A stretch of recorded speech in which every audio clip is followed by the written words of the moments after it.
novamente, aqui estamos nós. Se no nosso último encontro eu comentei como é que se faz um projeto, afinal de contas, aqui é um projeto, né?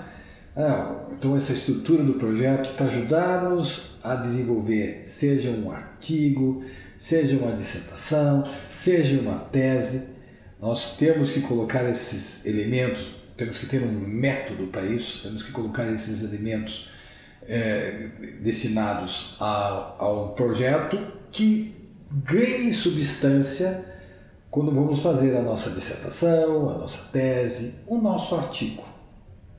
A diferença vai ser exatamente do tamanho.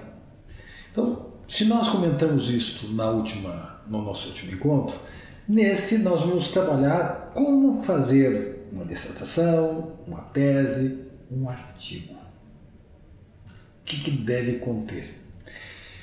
Lembro a vocês que nós estamos fazendo um trabalho científico, com rigor científico. Então não é um artigo destinado a uma questão poética, não, ao rigor técnico. Então, como há um rigor técnico, necessariamente o título vai ter que estar vinculado ao artigo ou a dissertação ou tese. O artigo tem que estar vinculado a isto, o título tem que estar vinculado a isto. Se for uma dissertação, se for uma tese, nós também temos que pensar dentro daquela proposta do sumário, temos que pensar na proporcionalidade dos capítulos. Quando é artigo, isso não é muito preocupante, mas quando é dissertação e tese, esse é um fator relevante. Tem que estar presente esses elementos. É claro, quando você vai usar, se for uma dissertação, uma tese, às vezes você usa o glossário, a nomenclatura que vai ser, que você vai usar, a técnica que você vai usar, é uma questão de escolha. No caso de artigo, não precisa usar o glossário, é desnecessário. Mas, ok, então temos o título. O título tem que estar vinculado ao conteúdo do teu artigo, ao conteúdo da tua dissertação, ao conteúdo de sua tese. Tá, e aí nós temos o resumo. O resumo, ele não é uma questão aleatória. Existe a técnica e existe um rigor para você fazer um resumo. Entre 250 e 500 palavras, no infinitivo, e o resumo vai conter 3 partes. O que você está fazendo, como você está fazendo e para que você está fazendo. Tem que responder essas 3 questões. Então, o que é teu artigo, tua dissertação, tua tese. Como é a metodologia. Então, vai ter que estar presente a sua pergunta. A pergunta vai estar presente no resumo, a pergunta, e a metodologia adotada. Que eu disse para vocês que no caso de ciências sociais aplicadas, é a metodologia melhor a ser adotada, é exatamente como método de abordagem, o método dedutivo, ou hipotético dedutivo. Mas para o direito, sem dúvida nenhuma, é mais fácil, mais tranquilo, e a gente não deve complicar. Ok? Então, no resumo, deve estar presente esses 3 requisitos. O que, como e para quê. Então, entre 250 e 500 palavras no infinitivo. Aí nós temos as palavras-chave. As palavras-chave, elas são de 3 a 5, eu prefiro que sejam 5. As 2 primeiras vão indicar a linha de pesquisa do PPGD. As várias linhas, então elas têm que identificar, são sempre palavras-chave que identificam a linha de pesquisa. Cada programa ele vai indicar para os discentes e para os docentes também quais são as palavras que são utilizadas nesta linha de pesquisa. Então você usa as duas, usa duas. As outras 3 palavras, sempre na ordem metodológica, da parte maior para a questão menor, vai identificar o teu trabalho. Você vai identificar o teu trabalho. Ok. Claro, se for uma tese, vai ter que ter em 2 idiomas. Vai ali o abstract, então além do português vai ter o inglês, o francês, o espanhol, né? Então o resumê, o resumen vai estar presente. Se for uma dissertação, vai estar presente o abstract. Se for um artigo, às vezes também se coloca o abstract, depende da escolha, onde vai ser publicado. Alguns dispensam isso, algumas revistas dispensam, mas a maior parte das revistas qualificadas elas exigem a presença também do abstract. Ok. Você poderia colocar a questão de sumário, claro, na dissertação, na tese, você vai ter o sumário. No artigo, isso não é necessariamente obrigatório. Então, lembre-se, se for colocar o sumário, os capítulos têm que ser proporcionais. Na dissertação e na tese. Nos artigos, não vai, via de regra, não precisa colocar sumário. Ok. A próxima etapa, que paradoxalmente, que vai depois do resumo, é a última coisa que nós vamos fazer, seja no artigo, seja na dissertação, seja na tese, que é a introdução. A introdução, ela serve para retirar, evitar que se suscite dúvidas, então aplainar essas dúvidas, a trabalhar então, por isso que a última coisa, você vai ter que deixar muito claro o que vai constar na introdução. Na técnica utilizada pela professora Olga, e que eu acho realmente, eu tenho uma coleção enorme de livros de metodologia, mas o dela, eu acho que ela foi muito feliz na divisão do que deve constar. E o que a professora Olga coloca? Que na introdução, então a introdução serve para dar uma informação prévia e resumida do conteúdo das partes. Como eu disse há pouco, é a última parte a ser redigida. Então, o que deve conter na introdução? O tema, a matéria do trabalho, delimitação do tema, apresentação e formulação do problema, justificar a escolha do tema, indicar os objetivos, seja geral ou específico, fazer exigências das fontes jurídicas consultadas, mencionar os aspectos metodológicos e técnicos de pesquisa, apresentar, se for caso, as limitações encontradas, expor as partes que compõem o trabalho, ou seja, os capítulos e conclusões. Tá, isso é o que a professora Olga coloca, que eu acho muito interessante. Mas eu vou um pouquinho além. Então, pense em uma introdução. A introdução é de cunho pessoal.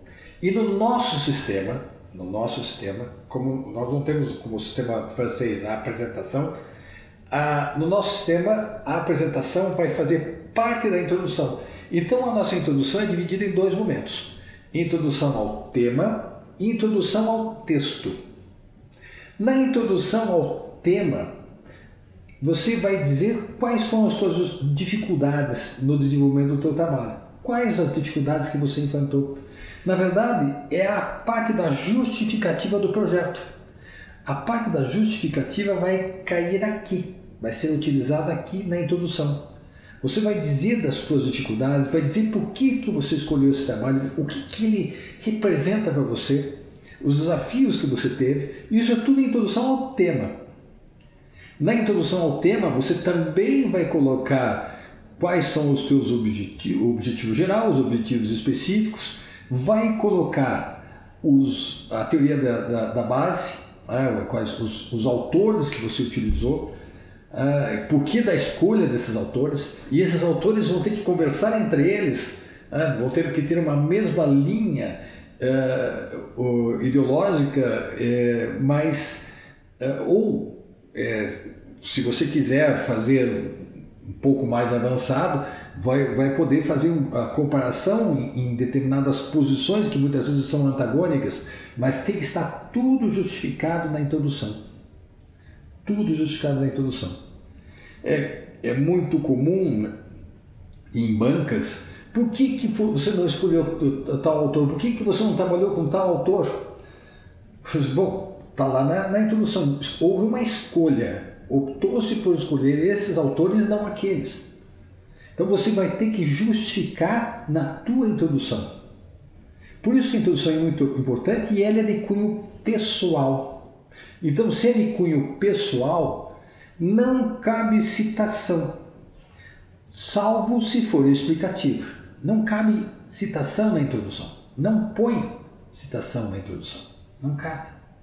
Então nós temos aqui justificação, a introdução ao tema, que cabe à tua justificativa, que cabe aos objetivos gerais, os objetivos específicos que você teve nesse trabalho, os autores que você quis colocar, e o que vai fazer a divisória entre a introdução ao tema e a introdução ao texto? A pergunta. Então, a pergunta vai estar mais ou menos no meio da introdução. Qual é a pergunta que você pretende responder? Que é a tua angústia, né? Que você quer responder isto. E aí a pergunta vai ser respondida, depois da pergunta você vai colocar a metodologia. Então daí nós entramos na introdução ao texto. Então tem a introdução ao tema e a introdução ao texto. Entramos na introdução ao texto. Na introdução ao texto, qual é a linha divisória? É a pergunta e a metodologia. Qual metodologia? Lembre-se, método de abordagem. Você vai colocar o método dedutivo, o hipotético dedutivo, que é mais fácil. Método de procedimento, geralmente histórico comparativo. Método jurídico, se você quiser fazer um refinamento, pode ser o método sociológico, exegético, você escolhe. Técnica de pesquisa é o método indireto, via de regra. A menos que você queira fazer entrevistas, etc. Mas é o método que mais utilizamos nas ciências jurídicas. E aí, dividiu-se, então você vai comentar, dividiu-se o presente trabalho nos seguintes capítulos. Utilizando-se desses métodos, dividiu-se nos seguintes capítulos. Se for dissertação, se for tese, você vai comentar cada um dos capítulos, um parágrafo para cada um dos capítulos, inclusive na dissertação as considerações finais e na tese a conclusão. Se for um artigo, você vai apenas citar a parte em que você dividiu o teu trabalho. Não precisa fazer um parágrafo para cada um, porque você tem uma limitação de páginas. Então você tem que ser um pouco mais pontual. Mas você vai comentar para poder responder a tua pergunta. E lembre-se, também tem que obedecer à questão metodológica. Tem que ter, se é dedutivo, você vai trabalhar da parte maior para a parte menor. Da parte maior para a parte menor. Você vai trabalhar nesse aspecto no que concerne a introdução. Lembrando que a introdução é a última coisa que fazemos, embora vá na frente do desenvolvimento e na frente da conclusão e na frente das referências. Tudo bem, mas para resolver, para aparar as arestas, é a última coisa que nós fazemos, para você não ter que enfrentar questões depois. É um grande erro colocar a introdução, quando se faz um trabalho, e começar pela introdução antes de fazer o próprio desenvolvimento do trabalho. Não, a introdução é a última coisa que fazemos. É quando o trabalho está pronto. Aí você vai contar, por isso que fazemos um projeto antes, lembre-se que aquela justificativa, os objetivos, vão estar a teoria da norma da base, todos eles vão estar presentes na introdução. Depois da introdução, nós temos o desenvolvimento, que é o corpo do texto. Que é o corpo do texto. E ela tem que ter um rigor técnico. tem que ter um rigor técnico. Então, você vai trabalhar da parte geral para a parte específica. Em uma dissertação, 3 capítulos, não precisa mais do que 3 capítulos. Em uma tese pode ter mais, você pode dividir em partes, de cada parte, primeira, segunda, terceira parte, e cada parte com 2, 3 ou 4 capítulos, depende da tua escolha. Que a tese ela pressupõe uma pesquisa maior. A dissertação pressupõe a capacidade de produzir um trabalho científico. E o artigo é mais simples, né? O artigo também vai obedecer essa mesma lógica, mas lembre-se, você vai trabalhar da parte geral para a parte específica. Na dissertação e na tese, o último capítulo vai responder a tua pergunta. No artigo, não. No artigo, o que vai responder a sua pergunta vai ser a conclusão. Mas na dissertação e na tese, o teu último capítulo, que é o cerne da tua dissertação, que é o cerne da tua tese, que vai responder a tua pergunta. E aí as considerações finais ou a conclusão vai apenas reforçar algumas coisas. No artigo, não. No artigo, que vai responder a sua pergunta, e tem que colocar respondendo a pergunta formulada na introdução, respondendo aquela pergunta, tem que deixar claro. Você daí vai exatamente trabalhar a resposta que você achou. E temos então na conclusão. Também a conclusão é pessoal. A conclusão, considerações finais, ela tem um cunho pessoal. Então, não cabe citação, a menos que seja explicativa. Não cabem citações, nem transcrições de outros autores, etc. Então, como é que nós vamos resolver a questão da conclusão? Primeiro, se nós conseguirmos comprovar as hipóteses, nós vamos apresentar os resultados obtidos, vamos ver se houve alguma, se for tese ou for dissertação, se tem as tuas contribuições pessoais. A linguagem tem que ser uma linguagem técnica,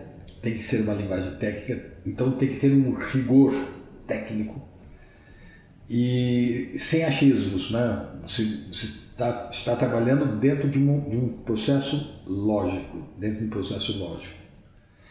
Mesma coisa no artigo.